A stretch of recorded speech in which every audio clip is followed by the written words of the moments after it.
Hello दोस्तों, मेरा नाम दिव्यांशु है और आज हम पढ़ेंगे अध्याय 7 जनजातियाँ, खाना बदोश और एक जगह बसे हुए समुदाय। अध्याय 2, 3 और 4 में आपने देखा कि किस प्रकार राज्यों का उत्थान और पतन हुआ। इस उठापटक के बीच ही कलाओं, दस्तकारियों और उत्पादक गतिविधियों की नई किस्में शहरी और गांव में फल फूल रही थी। एक लंबे अंतराल में कई महत्वपूर्ण राजनैतिक, सामाजिक और आर्थिक परिवर्तन हुए, लेकिन सामाजिक परिवर्तन हर जगह एक समान नहीं थे, क्योंकि अलग अलग किस्म के समाज अलग अलग तरीकों से विकसित हुए। ऐसा कैसे और क्यों हुआ, यह समझना महत्वपूर्ण है।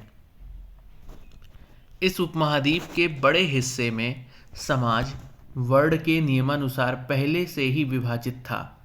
ब्राह्मणों द्वारा सुझाए गए ये नियम बड़े बड़े राज्यों के राजाओं द्वारा स्वीकार किए गए थे। इससे ऊंच और नीच तथा अमीर और गरीब के बीच का फासला बढ़ा। दिल्ली के सुल्तानों और मुगलों के काल में श्रेणीबद्ध समाज ज़्यादा जटिल हो गया। बड़े शहरों से परे जनजातीय समाज, अलबत्ता दूसरे तरह के समाज भी उस समय मौजूद थे। उपमहाद्वीप के कई समाज ब्राह्मणों द्वारा सुझाए गए सामाजिक नियमों और कर्म कांडों को नहीं मानते थे और न ही वे कई असमान वर्गों में विभाजित थे। अक्सर ऐसे समाजों को जनजातियां कहा जाता रहा है। प्रत्येक जनजाति के सदस्य नातेदारी के बंधन से जुड़े होते थे। कई जनजातियां खेती से अपना जीविकोपार्जन करती थीं। कुछ दूसरी जनजातियों के लोग शिकारी, संग्राहक या पशुपालक थे। प्रायः वे अपने निवास स्थान के प्राकृतिक संसाधनों का पूरा इस्तेमाल करने के लिए इन गतिविधियों का मिला जुला रूप अपनाते थे। कुछ जनजातियां खानाबदोश थीं और वे एक जगह से दूसरी जगह घूमती रहती थीं। जनजातीय समूह संयुक्त रूप से भूमि और चारागाहों पर नियंत्रण रखते थे और अपने खुद के बनाए नियमों के आधार पर परिवारों के बीच इनका बंटवारा करते थे। यहाँ पर हम एक चित्र देख रहे हैं। चित्र 1 जनजातीय नृत्य दिखाया गया है और ये कौन सी जनजाति है? संताल, चित्र खर्रा। तो ये चित्र जनजातीय नृत्य का दिखाया गया है। इस उपमहाद्वीप के विभिन्न हिस्सों में कई बड़ी जनजातियां फली फूली। सामान्यतः ये जंगलों, पहाड़ों, रेगिस्तानों और दूसरी दुर्गम जगहों पर निवास करती थीं। कभी कभी जाति विभाजन पर आधारित अधिक शक्तिशाली समाजों के साथ उनका टकराव होता था। कई मायनों में इन जनजातियों ने अपनी आज़ादी को बरकरार रखा और अपनी अलहदा संस्कृति को बचाया। लेकिन जाति आधारित और जनजातीय समाज दोनों अपनी विविध किस्म की ज़रूरतों के लिए एक दूसरे पर निर्भर भी रहे। टकराव और निर्भरता के इस संबंध ने दोनों तरह के समाजों को धीरे धीरे बदलने का काम भी किया। यहाँ पर हम एक प्रश्न है, उपमहाद्वीप का एक भौतिक मानचित्र लेकर वे इलाके बताइए जहाँ जनजातीय लोग रहते रहे होंगे। तो दोस्तों, जब ये चैप्टर समाप्त हो जाएगा उसके बाद हम इसके सभी आंतरिक प्रश्नों को लेंगे। जनजातीय लोग कौन थे? समकालीन इतिहासकारों और मुसाफिरों ने जनजातियों के बारे में बहुत कम जानकारी दी है। कुछ अपवादों को छोड़ दें तो जनजातीय लोग भी लिखित दस्तावेज नहीं रखते थे, लेकिन समृद्ध रीति रिवाजों और वाचिक या अथवा मौखिक परंपराओं का वे संरक्षण करते थे। ये परंपराएं हर नई पीढ़ी को विरासत में मिलती थीं। आज के इतिहासकार जनजातियों का इतिहास लिखने के लिए इन वाचिक परंपराओं को इस्तेमाल करने लगे हैं। जनजातीय लोग भारत के लगभग हर क्षेत्र में पाए जाते थे। किसी भी एक जनजाति का इलाका और प्रभाव समय के साथ साथ बदलता रहता था। कुछ शक्तिशाली जनजातियों का बड़े इलाकों पर नियंत्रण था। पंजाब में खोखर जनजाति 13वीं और 14वीं सदी के दौरान बहुत प्रभावशाली थी। यहाँ बाद में गख्खर लोग ज़्यादा महत्वपूर्ण हो गए। उनके मुखिया कमाल खान गख्खर को बादशाह अकबर ने मनसबदार बनाया था। मुल्तान और सिंध में मुगलों द्वारा अधीन कर लिए जाने से पहले लंगाह और अरघुन लोगों का प्रभुत्व अत्यंत विस्तृत क्षेत्र पर था। उत्तर पश्चिम में एक और विशाल एवं शक्तिशाली जनजाति थी, बलोच। ये लोग अलग अलग मुखियों वाले कई छोटे छोटे कुलों में बटे हुए थे। पश्चिमी हिमालय में गडरियों की जनजाति रहती थी।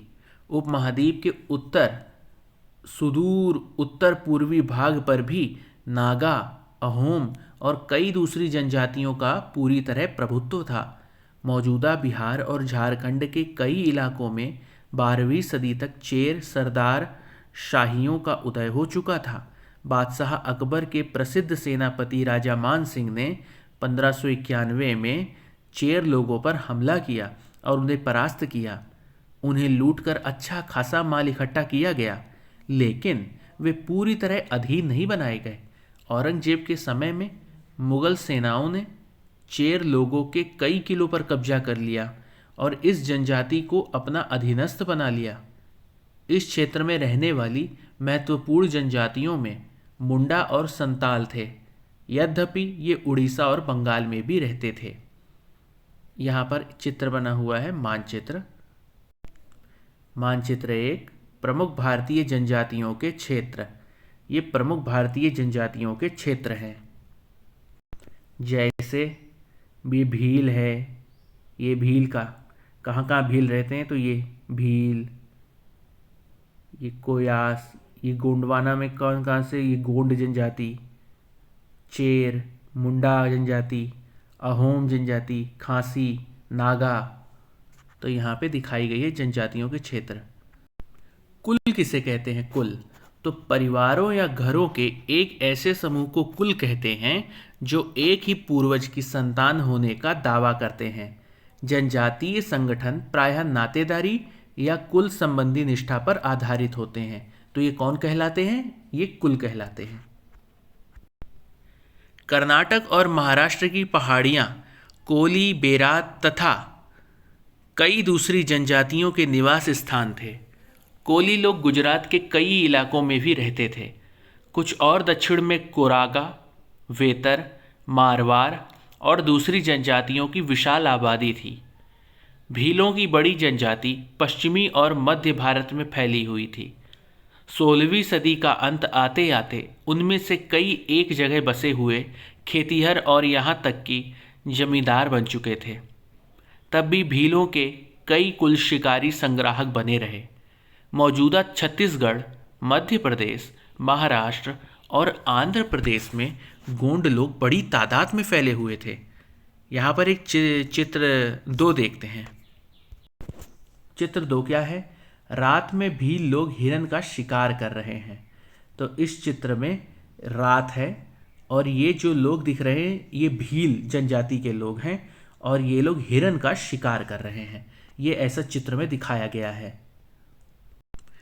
खाना बदोश और घुमंतू लोग कैसे रहते थे? खाना बदोश चरवाहे अपने जानवरों के साथ दूर दूर तक घूमते थे। उनका जीवन दूध और अन्य पशुचारी उत्पादों पर निर्भर था। वे खेतीहर गृहस्थों से अनाज, कपड़े, बर्तन और ऐसी ही चीज़ों के लिए ऊन, घी इत्यादि का विनिमय भी करते थे। कुछ खानाबदोश अपने जानवरों पर सामानों की ढुलाई का काम भी करते थे। एक जगह से दूसरी जगह आते जाते वे सामानों की खरीद फरोख्त भी करते थे। चित्र 3, घुमंतू व्यापारियों की श्रृंखलाएं भारत को बाहरी दुनिया से जोड़ती थीं। यहाँ मेवा इकट्ठा करके उसे ऊँटों पर लादा जा रहा है। मध्य एशिया के व्यापारी ऐसी वस्तुएं भारत लाते थे और बंजारे एवं अन्य व्यापारी उन्हें स्थानीय बाजारों तक पहुंचाते थे। तो यहाँ पर व्यापारियों को मेवा इकट्ठे करते हुए दिखाया जा रहा है लोगों को, और ऊँटों पर इसे लादा जा रहा है। और ये मेवा मध्य एशिया के व्यापारी इकट्ठा कर रहे हैं ताकि इसे भारत में लाएं। बंजारा लोग सबसे महत्वपूर्ण व्यापारी खानाबदोश थे। उनका कारवां टांडा कहलाता था। सुल्तान अलाउद्दीन खलजी बंजारों का ही इस्तेमाल नगर के बाजारों तक अनाज की ढुलाई के लिए करते थे।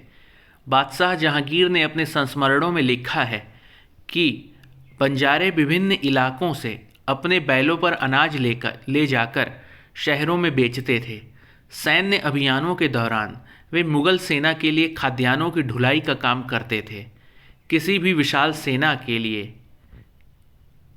1 लाख बैल अनाज ढोते होंगे।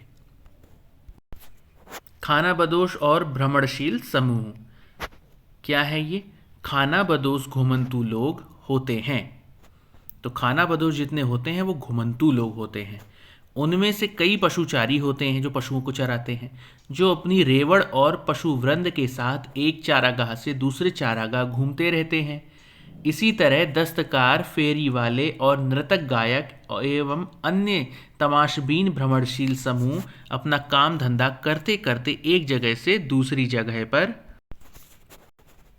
यात्रा पर रहते हैं। एक जगह से दूसरी जगह की यात्रा पर रहते हैं। खानाबदोश और भ्रमणशील समूह दोनों अक्सर उस जगह लौट कर आते हैं जहां उन्होंने पिछले साल दौरा किया था। अब हम पढ़ेंगे बंजारे क्या होते हैं। बंजारे 17वीं सदी के आरंभ में भारत आने वाले एक अंग्रेज व्यापारी पीटर मंडी ने बंजारों का वर्णन किया। सुबह हमारी मुलाकात बंजारों की एक टांडा से हुई जिसमें 14,000 बैल थे। सारे पशु गेहूं और चावल जैसे अनाजों से लदे हुए थे। ये बंजारे लोग अपनी पूरी घर गृहस्थी, बीवी और बच्चे अपने साथ लेकर चलते थे। एक टांडा में कई परिवार होते हैं। उनका जीने का तरीका उन भार वाहकों से मिलता जुलता है जो लगातार एक जगह से दूसरी जगह जाते रहते हैं। गाय बैल उनके अपने होते हैं।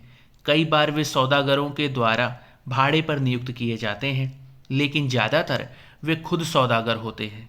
अनाज जहाँ सस्ता उपलब्ध है वहाँ से खरीदते हैं और उस जगह ले जाते हैं जहाँ वह महंगा है। वहाँ से वे फिर ऐसी चीज़ें लाद लेते हैं जो किसी और जगह मुनाफे के साथ बेची जा सकती है। टांडा में 6 से 700 लोग 6 से 700 तक लोग हो सकते हैं। वे एक दिन में 6 या 7 मील से ज़्यादा सफ़र नहीं करते, यहाँ तक कि ठंडे मौसम में भी। अपनी गाय बैलों पर से सामान उतारने के बाद वे उन्हें चरने के लिए खुला छोड़ देते हैं, क्योंकि यहाँ ज़मीन पर्याप्त है और उन्हें रोकने वाला कोई नहीं।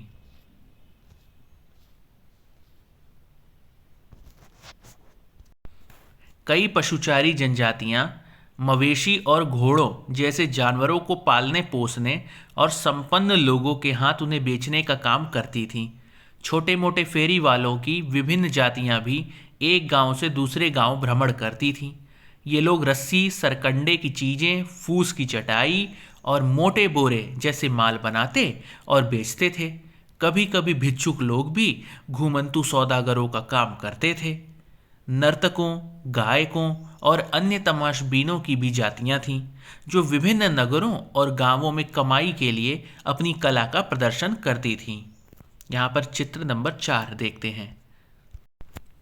चित्र 4 कांस्य मगरमच्छ कुट्टिया, कोंड जनजाति, उड़ीसा। ये कोंड जनजाति द्वारा बनाई गई है, उड़ीसा की है और ये कांसे की मगरमच्छ की मूर्ति है। बदलता समाज, नई जातियां और श्रेणियां। जैसे जैसे अर्थव्यवस्था और समाज की ज़रूरतें बढ़ती गईं, नए हुनर वाले लोगों की आवश्यकता पड़ी। वर्णों के भीतर छोटी छोटी जातियां उभरने लगीं। उदाहरण के लिए ब्राह्मणों के बीच नई जातियां सामने आईं। दूसरी ओर कई जनजातियों और सामाजिक समूहों को जाति विभाजित समाज में शामिल कर लिया गया और उन्हें जातियों का दर्जा दे दिया गया। विशेषज्ञता प्राप्त शिल्पियों, सुनार, लोहार, बढ़ई और राजमिस्त्री को भी ब्राह्मणों द्वारा जातियों के रूप में मान्यता दे दी गई। वर्ण की बजाय जाति समाज के संगठन का आधार बनी। जाति पर विचार विमर्श। वर्तमान तमिलनाडु के तिरुचिरापल्ली ताल्लुक में स्थित उइयाकोंडन उदयार के 12वीं शताब्दी के अभिलेख में ब्राह्मणों की एक सभा के विचार विमर्श का वर्णन मिलता है। वे रथकारों अर्थात शाब्दिक अर्थ रथ बनाने वाले लोग की सामाजिक स्थिति पर विचार विमर्श कर रहे थे। उन्होंने इस जाति के कामकाज तय किए जिनमें वास्तुकला, रथों और गाड़ियों का निर्माण, मंदिर द्वारा बनाना, मूर्तियां स्थापित करना, बलि के लिए लकड़ियों से बने साज सामान तैयार करना, मंडप बनाना और राजा के लिए जेवर बनाना शामिल थे। 11वीं और 12वीं सदी तक आते आते क्षत्रियों के बीच नए राजपूत गोत्रों की ताकत में काफ़ी इजाफा हुआ। वे हूण, चंदेल, चालुक्य और कुछ दूसरी वंश परंपराओं से आते थे। इनमें से कुछ पहले जनजातियों में आते थे और बाद में कई कुल राजपूत मान लिए गए। धीरे धीरे उन्होंने पुराने शासकों की जगह ले ली। विशेषतः कृषि वाले क्षेत्रों में यहाँ कई तरह के परिवर्तन हो रहे थे और शासकों ने शक्तिशाली राज्यों के निर्माण में अपनी संपदा का इस्तेमाल किया। शासकों के रूप में राजपूत गोत्रों के उदय के उदाहरण का जनजातीय लोगों ने अनुसरण किया। धीरे धीरे ब्राह्मणों के समर्थन से कई जनजातियां जाति व्यवस्था का हिस्सा बन गई, लेकिन केवल प्रमुख जनजातीय परिवार ही शासक वर्ग में शामिल हो पाए। उनकी बहुसंख्यक आबादी समाज की छोटी जातियों में ही जगह बना पाई। दूसरी तरफ पंजाब, सिंध और उत्तर पश्चिमी सरहद की प्रभुत्वशाली जनजातियों ने काफ़ी पहले इस्लाम को अपना लिया था। वे जाति व्यवस्था को नकारते रहे। सनातनी हिंदू धर्म के द्वारा प्रस्तावित गैर बराबरी वाली सामाजिक व्यवस्था इन इलाकों में बड़े पैमाने पर स्वीकार नहीं की गई। राज्यों की उत्पत्ति जनजातीय लोगों के बीच हुए सामाजिक बदलाव से गहराई से संबंधित है। हमारे इतिहास के इस महत्वपूर्ण हिस्से के 2 उदाहरण नीचे उल्लिखित हैं। नज़दीक से एक नज़र। यहाँ पर एक चित्र है, चित्र 5। ये एक गोंड महिला का चित्र है। ये महिला एक गोंड है, गोंड जनजाति की महिला है। अब है स्थानांतरीय कृषि किसे कहते हैं। तो किसी वन प्रांत के पेड़ों और झाड़ियों को पहले काटा और जलाया जाता है, उसकी राख में ही फसल बो दी जाती है। जब यह जमीन अपनी उर्वरता खो देती है तब जमीन का दूसरा टुकड़ा साफ किया जाता है और इसी तरह से फसल उगाई जाती है। इसी को स्थानांतरीय कृषि कहा जाता है। नज़दीक से एक नज़र। गोंड। गोंड लोग गोंडवाना नामक विशाल वन प्रदेश में रहते थे। वे स्थानांतरीय कृषि अर्थात जगह बदल बदल कर खेती करते थे। विशाल गोंड जनजाति कई छोटे छोटे कुलों में भी बटी हुई थी। प्रत्येक कुल का अपना राजा या राय होता था। जिस समय दिल्ली के सुल्तानों की ताकत घट रही थी, उसी समय कुछ बड़े गोंड राज्य छोटे गोंड सरदारों पर हावी होने लगे थे। अकबर के शासनकाल के एक इतिहास अकबरनामा में उल्लिखित है कि गढ़कंटका के गोंड राज्य में 70,000 गांव थे। इन राज्यों की प्रशासनिक व्यवस्था केंद्रीकृत हो रही थी। राज्य गढ़ों में विभाजित थे। हर गढ़ किसी खास गोंड कुल के नियंत्रण में था। ये पुनः 84 गांवों की इकाइयों में विभाजित होते थे, जिन्हें 84 कहा जाता था। 84 का उपविभाजन बरहोतों में होता था, जो 12-12 गांवों को मिलाकर बनते थे। बड़े राज्यों के उदय ने गोंड समाज के चरित्र को बदल डाला। उनका मूलतः बराबरी वाला समाज धीरे धीरे असमान सामाजिक वर्गों में विभाजित हो गया। ब्राह्मण लोगों ने गोंड राजाओं से अनुदान में भूमि प्राप्त की और अधिक प्रभावशाली बन गए। गोंड सरदारों को अब राजपूतों के रूप में मान्यता प्राप्त करने की चाहत हुई। इसलिए गढ़कंटका के गोंड राजा अमनदास ने संग्राम शाह की उपाधि धारण की। उसके पुत्र दलपत ने महोबा के चंदेल राजपूत राजा सालबाहन की पुत्री राजकुमारी दुर्गावती से विवाह किया। दलपत की मृत्यु कम उम्र में ही हो गई। रानी दुर्गावती बहुत योग्य थी और उसने अपने 5 साल के पुत्र वीर नारायण के नाम पर शासन की कमान संभाली। उसके समय में राज्य का और अधिक विस्तार हुआ। 1565 में आसिफ खान के नेतृत्व में मुगल सेनाओं ने गढ़कंटका पर हमला किया। रानी दुर्गावती ने इसका जमकर सामना किया। उसकी हार हुई और उसने समर्पण करने की बजाय मर जाना बेहतर समझा। दुर्गावती ने उसका पुत्र भी तुरंत बाद लड़ता हुआ मारा गया। यहाँ पर हम चित्र 6 देख पा रहे हैं। चित्र 6 क्या है? एक नक्काशीदार दरवाजा गोंड जनजाति, बस्तर क्षेत्र, मध्य प्रदेश। तो ये मध्य प्रदेश का है, बस्तर क्षेत्र का, और ये गोंड जनजाति द्वारा बनवाया गया एक नक्काशीदार दरवाजा है जिसमें हम कई सारे जानवरों के चित्र देख पा रहे हैं। यहाँ पर हाथी है, बैल है, यहाँ पे हल बना हुआ है, छेनी बनी हुई है, इस तरह से। यहाँ पर मानचित्र 2 है, गोंडवाना। तो ये गोंडवाना का मानचित्र है। यहाँ पे कितने सारे अलग अलग क्षेत्र थे, बाईरोगढ़, चौरागढ़, मांडला, कोलंगा, गोरहा। ये नर्मदा नदी बह रही है, ये ताप्ती बह रही है। गढ़कंटगा एक समृद्ध राज्य था। इसने हाथियों को पकड़ने और दूसरे राज्यों में उनका निर्यात करने के व्यापार में खासा धन कमाया।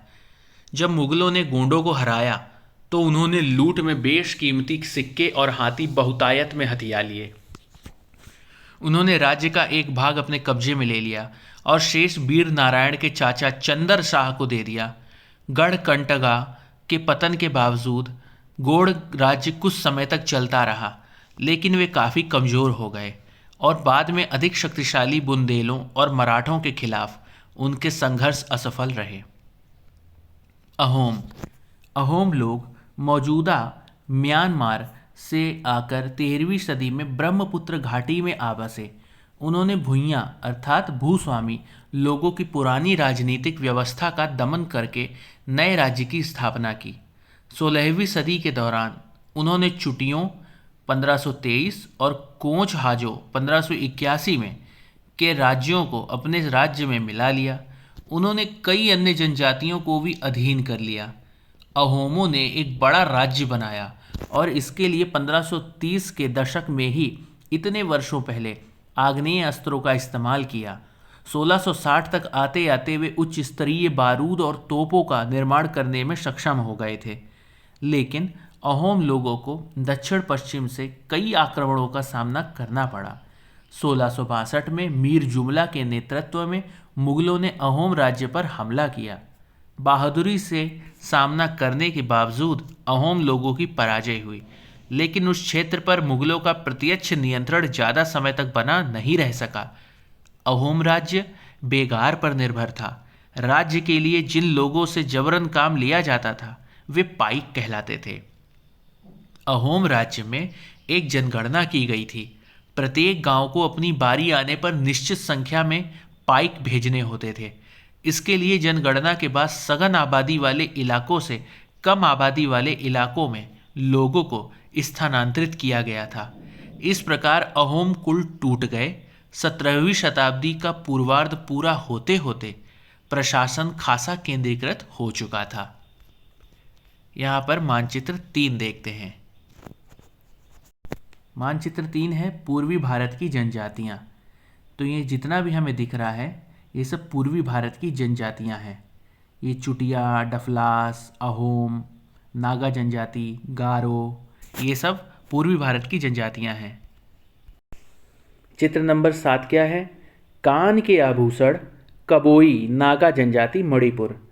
ये कबोई नागा जनजाति के कान के आभूषण हैं जो मणिपुर से मिले हैं। लगभग सभी वयस्क पुरुष युद्ध के दौरान सेना में अपनी सेवाएं प्रदान करते थे। दूसरे समय में वे बांध, सिंचाई व्यवस्था इत्यादि के निर्माण या अन्य सार्वजनिक कार्यों में जुटे रहते थे। अहोम लोग चावल की खेती के नए तरीके भी अमल में लाए। अहोम समाज कुलों में विभाजित था जिन्हें खेल कहा जाता था। वहाँ दस्तकारों की बहुत कम जातियाँ थीं, इसलिए अहोम क्षेत्र में दस्तकार निकटवर्ती क्षेत्रों से आए थे। एक खेल के नियंत्रण में प्रायः कई गांव होते थे। किसान को अपने ग्राम समुदाय के द्वारा जमीन दी जाती थी। समुदाय की सहमति के बगैर राजा तक इसे वापस नहीं ले सकता था। शुरुआत में अहोम लोग अपने जनजातीय देवताओं की उपासना करते थे, लेकिन 17वीं सदी के पूर्वार्ध में ब्राह्मणों के प्रभाव में बढ़ोतरी हुई। मंदिरों और ब्राह्मणों को राजा के द्वारा भूमि अनुदान में दी गई।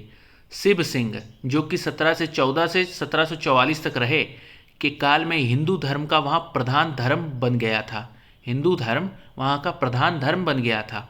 लेकिन अहोम राजाओं ने हिंदू धर्म को अपनाने के बाद अपनी पारंपरिक आस्थाओं को पूरी तरह से नहीं छोड़ा था। अहोम समाज एक अत्यंत परिष्कृत समाज था। कवियों और विद्वानों को अनुदान में जमीन दी जाती थी। नाट्य कर्म को प्रोत्साहन दिया जाता था। संस्कृत की महत्वपूर्ण कृतियों का स्थानीय भाषा में अनुवाद किया गया था। बुरंजी नामक ऐतिहासिक कृतियों को पहले अहोम भाषा में और फिर असमिया में लिखा गया था। निष्कर्ष क्या है? जिस युग की हम चर्चा करते आए हैं, उस युग के दौरान उपमहाद्वीप में काफ़ी सामाजिक परिवर्तन हुआ। वर्ण आधारित समाज और जनजातीय लोग एक दूसरे के साथ लगातार संपर्क में आते रहे। इस आदान प्रदान ने दोनों तरह के समाजों में अनुकूलन और बदलाव की प्रक्रिया चलाई। बहुत सी विभिन्न प्रकार की जनजातियां थीं और उन्होंने विभिन्न प्रकार की जीविकाएं अपनाई। कालांतर में उनमें से कई जाति आधारित समाज में शामिल हो गईं, लेकिन कईयों ने जाति व्यवस्था और सनातनी हिंदू धर्म दोनों को ही नकार दिया। कुछ जनजातियों ने सुसंगठित प्रशासनिक व्यवस्था वाले विस्तृत राज्यों की स्थापना की। इस तरह वे राजनीतिक रूप से ताकतवर हो गए। इसने उन्हें बृहत्तर और अधिक जटिल राज्यों और साम्राज्यों के साथ संघर्ष की स्थिति में ला खड़ा किया। अब हम देखेंगे अन्यत्र। मंगोल। अपने एटलस में मंगोलिया ढूंढिए। इतिहास में सबसे प्रसिद्ध पशुचारी और शिकारी संग्राहक जनजाति मंगोलों की थी। वे मध्य एशिया के घास के मैदानों, जिन्हें स्टेपी कहते थे, और थोड़ा उत्तर की ओर के वन प्रांत में बसे हुए थे। 1206 में चंगेज खान ने मंगोल और तुर्की जनजातियों में एकता पैदा करके उन्हें एक शक्तिशाली सैन्य बल में बदल डाला। अपनी मृत्यु के समय 1227 के वक्त वह एक सुविस्तृत प्रदेश का शासक था। उसके उत्तराधिकारियों ने एक विशाल साम्राज्य खड़ा किया। अलग अलग समय में इसके अंतर्गत रूस, पूर्वी यूरोप और चीन तथा मध्य पूर्व का खासा बड़ा हिस्सा शामिल था। मंगोलों के पास सुसंगठित सैन्य एवं प्रशासनिक व्यवस्थाएं थीं। ये विभिन्न जातीय और धार्मिक समूहों के समर्थन पर आधारित थी। यहाँ पर हम कुछ बीज शब्द देख लेते हैं, जैसे वर्ण, जाति, टांडा, गढ़, चौरासी, बरहोत, भुइयाँ, पाइक, खेल, बुरंजी और जनगणना। तो दोस्तों, यहाँ पर हमारा चैप्टर खत्म हो गया है और अब हम इसके आंतरिक और बाह्य जो ये क्वेश्चन हैं इनको लेंगे, इनके क्वेश्चन आंसर करेंगे। अब हम चैप्टर के आंतरिक प्रश्नों को ले रहे हैं। पहला है प्रश्न, उपमहाद्वीप का भौतिक मानचित्र लेकर वे इलाके बताइए जहां जनजातीय लोग रहते रहे होंगे। तो उत्तर है उपमहाद्वीप में जनजातियों के निवास स्थान। एक तरफ जनजाति हैं, एक तरफ राज्य हैं। जैसे भील या कोली, भील और कोली महाराष्ट्र और गुजरात में रहते थे। संथाल उत्तरी पूर्व झारखंड क्षेत्र में और बंगाल। नागा नागालैंड में। खासी मेघालय में रहते थे। कोंच असम में। कोरागा दक्षिण महाराष्ट्र में और उत्तरी कर्नाटक में रहते थे। खोंड उड़ीसा में रहते थे। कोयास छत्तीसगढ़ में रहते थे। गोंड मध्य प्रदेश, छत्तीसगढ़, महाराष्ट्र, आंध्र प्रदेश में रहते थे। वादागस और मारवाड़ कहाँ रहते थे? तमिलनाडु में। और जाटवास गुजरात में रहते थे। मुंडा झारखंड और बंगाल में रहते थे। समास, अर्जुन, बलूची, लंगाह और जंजूहा कहाँ है? कहाँ रहते हैं? पाकिस्तान में। प्रश्न नंबर 2, पता करें कि आजकल गांव से शहरों तक अनाज ले जाने का काम कैसे होता है। बंजारों के तौर तरीकों से यह किन मायनों में भिन्न या समान है? तो उत्तर है आजकल गांव से शहरों तक अनाज ले जाने का काम बैलगाड़ी, घोड़ा गाड़ी, भैंसा गाड़ी, ट्रैक्टर, खच्चर आदि से किया जाता है, जबकि बंजारे अपना सामान बैलों पर लाद कर ले जाते थे। अर्थात पहले की तुलना में आज गांव से शहरों तक अनाज ले जाने में काफ़ी सुविधा हो गई है। प्रश्न नंबर 3, चर्चा करें कि मुगल लोग गोंड प्रदेश पर क्यों कब्जा करना चाहते थे। तो उत्तर है गोंडों का राज्य गढ़कंटका था, जो कि एक समृद्ध राज्य था। इस राज्य ने हाथियों को पकड़ने और दूसरे राज्यों में उनका निर्यात करने के व्यापार में खासा धन कमाया। मुगल गोंड राज्य की समृद्धि को देखकर उस पर कब्जा जमाना चाहते थे। जब मुगलों ने गोंडों को हराया तो उन्होंने लूट में बेशकीमती सिक्के और हाथी प्राप्त किए। मुगलों ने राज्य का एक भाग अपने कब्जे में ले लिया और शेष वीर नारायण के चाचा चंद्र शाह को दे दिया। प्रश्न नंबर 4, आपके विचारों में मुगलों ने अहोम प्रदेश को जीतने का प्रयास क्यों किया? तो उत्तर है, अहोमों ने 16वीं सदी के दौरान चुटियों और कोचहाजों के राज्यों को अपने राज्य में मिला लिया। अब उन्होंने कई अन्य जनजातियों को भी अपने अधीन कर लिया। अहोमों ने एक बड़ा राज्य बनाया और इसके लिए 1530 के दशक में ही इतने वर्षों पहले आग्नेय अस्त्रों का इस्तेमाल किया। 1660 तक आते आते वे उच्च स्तरीय बारूद और तोपों का निर्माण करने में सक्षम हो गए थे। अहोम अपनी शक्ति और साम्राज्य का विस्तार काफ़ी तेजी से कर रहे थे, इसलिए मुगलों ने अहोम प्रदेश को जीतने का प्रयास किया। अब हम पाठ्य पुस्तक से जो क्वेश्चन आंसर हैं उन्हें लेंगे। निम्नलिखित में मेल बैठाइए। मेल, जैसे गढ़, गढ़ क्या था? ये 84 गढ़ थे। टांडा, टांडा किससे संबंधित है? कारवां से संबंधित है। लिखा था ना, एक टांडा में 700 से 800 लोग हुआ करते थे। श्रमिक पाइक लोग होते थे, मुफ्त में काम कर दिया करते थे या करना पड़ता था कहें। कुल, खेल, कुल का संबंध खेल से है। शिव सिंह का अहोम राज से। और दुर्गावती गढ़ कंडगा। प्रश्न नंबर 2, रिक्त स्थानों की पूर्ति करें। क, वर्गों के भीतर पैदा होती नई जातियां क्या कहलाती थीं? श्रेणियां कहलाती थीं। ख, अहोम लोगों द्वारा लिखी गई ऐतिहासिक कृतियां थीं क्या? बुरंजी। और ग, ने इस बात का उल्लेख किया है कि गढ़कंडगा में 70,000 गांव थे। किसने उस बात का उल्लेख किया है? अकबरनामा ने। घ, बड़े और ताकतवर होने पर जनजातीय राज्यों ने मंदिर बनवाए और ब्राह्मणों को भूमि अनुदान दिए। सही या गलत बताइए। क, जनजातीय समाजों के पास समृद्धवाचक परंपराएं थीं। सही है। ख, उपमहाद्वीप के उत्तर पश्चिमी भाग में कोई जनजातीय समुदाय नहीं था। ये गलत है। ग, गोंड राज्यों में अनेक नगरों को मिलाकर 84 बनता था। ये भी गलत है। घ, भील उपमहाद्वीप के उत्तर पूर्वी भाग में रहते थे। ये भी गलत है। प्रश्न नंबर 4, खाना बदोश पशुचारकों और एक जगह बसे हुए खेतीहरों के बीच किस तरह का विनिमय होता था?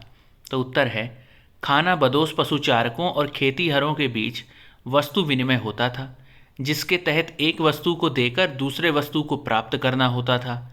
खाना बदोश चरवाहे अपने जानवरों के साथ दूर दूर तक घूमते थे। उनका जीवन दूध और अन्य पशुचारी उत्पादों पर निर्भर था। खाना बदोशी चरवाहे गृहस्थों से अनाज, कपड़े, बर्तन और ऐसी ही चीज़ों के बदले ऊन, घी, दूध दिया करते थे।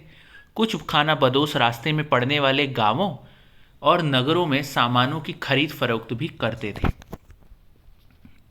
प्रश्न नंबर 5, अहोम राज्य का प्रशासन कैसे संगठित था? तो उत्तर है, अहोम प्रशासन को संगठन निम्न प्रकार से संगठित था। पहला, 17वीं शताब्दी के पूर्वार्ध तक अहोम प्रशासन केंद्रीकृत हो चुका था और अहोम समाज कुलों में विभाजित था। बाद में कुलों में एकता भंग हो गई। और तीसरा, एक कुल, जिसे खेल भी कहते थे, के नियंत्रण में प्रायः कई गांव होते थे। किसान को अपने ग्राम समुदाय के द्वारा जमीन दी जाती थी। समुदाय की सहमति के बगैर राजा तक इसे वापस नहीं ले सकता था। प्रश्न नंबर 6, वर्ण आधारित समाज में क्या परिवर्तन आए? तो उत्तर है, वर्ण आधारित समाज में निम्न परिवर्तन आए। पहला, वर्गों के भीतर छोटी छोटी जातियां उभरने लगीं। उदाहरण के लिए ब्राह्मणों के बीच नई जातियां सामने आईं। दूसरा है, दूसरी ओर कई जनजातियों और सामाजिक समूहों को जाति विभाजित समाज में शामिल कर लिया गया और उन्हें जातियों का दर्जा दे दिया गया। तीसरा है, ब्राह्मणों द्वारा शिल्पियों, सुनार, लोहार, बढ़ई और राजमिस्त्री को जातियों के रूप में मान्यता दे दी गई। और चौथा और आखिरी, वर्ण की बजाय जाति समाज के संगठन का आधार बनी। प्रश्न नंबर 7, एक राज्य के रूप में संगठित हो जाने के बाद जनजातीय समाज कैसे बदला? तो उत्तर है, एक राज्य के रूप में संगठित हो जाने के बाद जनजातीय समाज में कई तरह से बदलाव आए। पहला है हूण, चंदेल, चालुक्य और दूसरी कुछ वंश परंपराओं में से कुछ पहले जनजातियों में आते थे और बाद में कई कुल राजपूत मान लिए गए। धीरे धीरे उन्होंने पुराने शासकों की जगह ले ली, विशेषतः कृषि वाले क्षेत्रों में। शासकों के रूप में राजपूत गोत्रों के उदय के उदाहरण का जनजातीय लोगों ने अनुसरण किया। धीरे धीरे ब्राह्मणों के समर्थन से कई जनजातियां जाति व्यवस्था का हिस्सा बन गईं, लेकिन केवल प्रमुख जनजातीय परिवार ही शासक वर्ग में शामिल हो सके। प्रश्न नंबर 8, क्या बंजारे लोग अर्थव्यवस्था के लिए महत्वपूर्ण थे? तो उत्तर है हाँ, बंजारे लोग अर्थव्यवस्था की दृष्टि से कई तरह से महत्वपूर्ण थे। बंजारे लोग सबसे महत्वपूर्ण व्यापारी खाना बदोश थे। सल्तनत काल में बंजारे नगर के बाजारों तक अनाज की ढुलाई किया करते थे। बंजारे विभिन्न इलाकों से अपने बैलों पर अनाज ले जाकर शहरों में बेचते थे।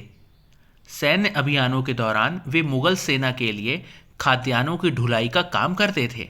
बंजारे किसी भी सेना के लिए 1,00,000 बैलों से अनाज ढोते थे। प्रश्न नंबर 9, गोंड लोगों का इतिहास अहोमों के इतिहास से किन मायनों में भिन्न था? क्या कोई समानता भी थी? तो उत्तर है गोंड लोगों के इतिहास एवं अहोमों के इतिहास में कई मायनों में अंतर था। जैसे गोंड गोंडवाना प्रदेश की प्रमुख जनजाति थी, जबकि अहोम ब्रह्मपुत्र घाटी में निवास करने वाली प्रमुख जनजाति थी। दूसरा है गोंड यहाँ के मूल निवासी थे, जबकि अहोम म्यांमार से आकर बसे थे। गोंड आग्नेय अस्त्रों का प्रयोग नहीं जानते थे, जबकि अहोम उच्च स्तरीय बारूद और तोपों के निर्माण में सक्षम थे। गोंडवाना राज्य अहोम राज्य की तुलना में बड़ा था। गोंड इतिहास एवं अहोम इतिहास में समानताएं क्या थी? तो गोंड और अहोम दोनों ही जनजातियां थीं, पहली समानता। दूसरी, दोनों ही जनजातियों ने अपने अपने साम्राज्य स्थापित किए। और तीसरी, दोनों ही राज्यों को मुगलों ने पराजित किया। प्रश्न नंबर 10, एक मानचित्र पर इस अध्याय में उल्लिखित जनजातियों के इलाकों को चिन्हित करें। किन्हीं दो के संबंध में चर्चा करें कि क्या उनके जीविकोपार्जन का तरीका अपने अपने इलाकों की भौगोलिक विशेषताओं और पर्यावरण के अनुरूप था। तो छात्र इसे स्वयं ही कर सकते हैं, इसका उत्तर क्या दें।